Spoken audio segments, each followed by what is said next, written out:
All right, just got my longboard today. It's in pretty good shape. You know, I got it. It's a used one actually, for a little cheaper.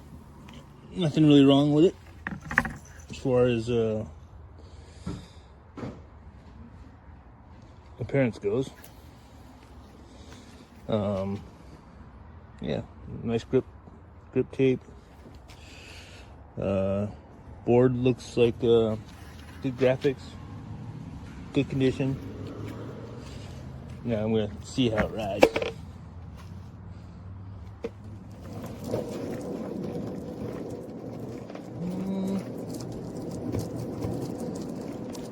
It gets the job done, but I would say definitely more a beginner longboard.